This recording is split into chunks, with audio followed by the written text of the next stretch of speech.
Présidentielle 2025, voici pourquoi Maurice Kamto est légalement candidat à l'élection d'octobre. Par Bory Bertholdt. La bataille se joue désormais sur tous les terrains, politiques, juridiques, mais également médiatiques. Et la sortie du député Jean-Michel Nitscheux en est l'illustration. Et c'est dans cette réponse qu'apparaît pour la première fois la raison pour laquelle, en dépit de toute critique y compris du RDPC, Maurice Kamto a toujours martelé qu'il est candidat à l'élection présidentielle de 2025. Avant d'aller plus loin, nous vous invitons à mettre une pause à cette vidéo, à cliquer sur le pouce bleu, vous abonner et activer la cloche de notification pour ne rien rater de nos prochaines vidéos. Découvrez les services de Statistical Model for Social Science Consultant. Ils offrent des analyses statistiques et modélisation avec SPSS, Stata, R, Python et autres, ainsi que la conception d'enquêtes et la collecte de données. Leur équipe vous accompagne également dans la rédaction de documents scientifiques et propose des formations spécialisées. Vous pouvez vous inscrire à la prochaine session de leur formation en économétrie et techniques quantitatives. Contactez-les aux adresses affichées ou cliquez sur le lien en description. Ne manquez pas cette opportunité. Dans son édition numéro 13277 du 21 janvier 2025 en page 6 dans la rubrique « Les 18 partis politiques autorisés à investir un candidat à la présidentielle », Cameroun Tribune n'a pas cité le Front pour le changement du Cameroun, FCC, un parti politique ayant à sa tête Jean-Michel Nitscheux, membre de l'APC qui a choisi d'investir Maurice Kamto. Jean-Michel Nitscheux n'est pas content et rappelle à Cameroun Tribune que vous semblez perdre de vue que la Constitution de la République, qui est supérieure à la loi en matière de hiérarchie des normes juridiques, indique clairement en son article 15 alinéa 2 que chaque député représente l'ensemble de la nation. Et l'article 15 alinéa 3 de préciser ce qui suit, tout mandat impératif est nul. Ce qui signifie que bien qu'étant investi par un parti politique, le député n'est plus la propriété d'un parti politique. Il représente la nation tout entière.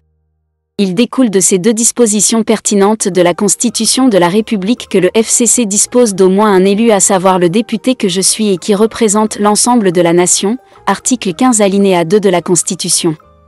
Jean-Michel Nitscheux, qui semble visiblement très embêté par la méprise, explique aux journalistes de Cameroun Tribune pourquoi il se trompe. Je suis député, représentant de la nation, et président national du parti politique FCC.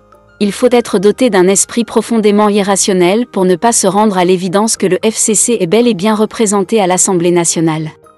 Martèle-t-il. L'article 121 de la loi portant code électoral dispose ce qui suit. 1. Les candidats à l'élection présidentielle peuvent être investis par un parti politique. 2. Le candidat investi par un parti politique non représenté à l'Assemblée nationale, au Sénat, dans un conseil régional ou dans un conseil municipal doit également remplir les conditions applicables aux candidats indépendants. L'article 121 alinéa 2 ne saurait être opposable à tout candidat présenté par le FCC à la prochaine élection présidentielle car le FCC à travers le député que je suis est bel et bien représenté à l'Assemblée nationale. Dans le Larousse, être représenté a pour synonyme figurer, être présent. Si l'on s'en tient aux dispositions des articles 15 alinéa 2 et 15 alinéa 3 de la Constitution couplées au fait que ma fonction de président national du FCC, le FCC est bel et bien représenté à l'Assemblée nationale et peut, en vertu de la Constitution, présenter un candidat à l'élection présidentielle de 2025. Écrit Jean-Michel Nitscheux.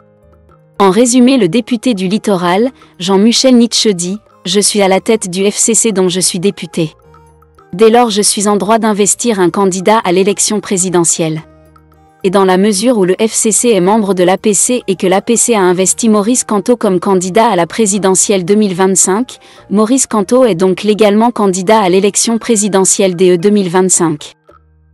Découvrez les services de Statistical Model for Social Science Consultant. Ils offrent des analyses statistiques et modélisation avec SPSS, Stata, R, Python et autres, ainsi que la conception d'enquêtes et la collecte de données. Leur équipe vous accompagne également dans la rédaction de documents scientifiques et propose des formations spécialisées. Vous pouvez vous inscrire à la prochaine session de leur formation en économétrie et techniques quantitatives. Contactez-les aux adresses affichées ou cliquez sur le lien en description. Ne manquez pas cette opportunité.